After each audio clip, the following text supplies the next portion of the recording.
অনেক দিন থেকেই আমার একটা পাহাড় কেনার শখ। কিন্তু পাহাড় কে বিক্রি করে তা জানি না। যদি তার দেখা পেতাম, দামের জন্য আটকাতো না। আমার নিজস্ব একটা নদী আছে, সেটা দিয়ে দিতাম পাহাড়টার বদলে। কে না জানে পাহাড়ের চেয়ে নদীর দামই বেশি। পাহাড় স্থানও, নদী বহমান, তবুও আমি নদীর বদলে পাহাড়টাই কিনতাম। কারণ আমি ঠকতে চাই। নদীটা অবশ্য কিনেছিলাম একটা দ্বীপের বদলে। ছেলেবেলায় আমার বেশ ছোট্টখাট্ট ছিমছাম একটা দ্বীপ ছিল। সেখানে অসংখ্য প্রজাপতি। শৈশবে দ্বীপটি ছিল আমার বড় প্রিয়। জীবনে দ্বীপটি আমার কাছে মাপে ছোট লাগলো।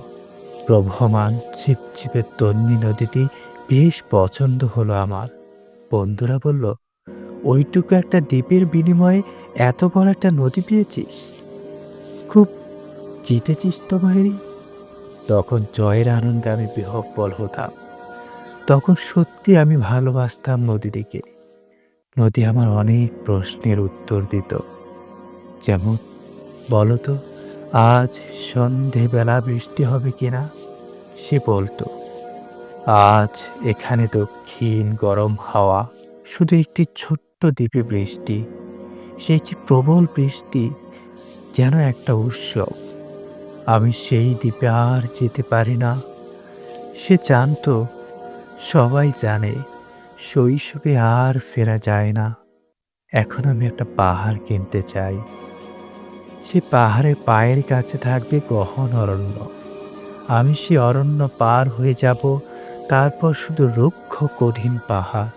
একেবারে চূড়ায়, মাথার খুব কাছে আকাশ, নিচে বিপুলা পৃথিবী, চরাচরে তীব্র নির্জনতা। আমার কণ্ঠস্বর সেখানে কেউ শুনতে পাবে না। আমি শুধু ১০ দিককে উদ্দেশ্য করে বলবো, প্রত্যেক মানুষই অহংকারী। এখানে আমি একা। এখানে আমার কোনো অহংকার নেই। এখানে জয়ী হবার বদলে ক্ষমা চাইতে ভালো লাগে। হে ১০ দিক, আমি কোনো দোষ করিনি। আমাকে ক্ষমা করো, ক্ষমা করো, ক্ষমা করো।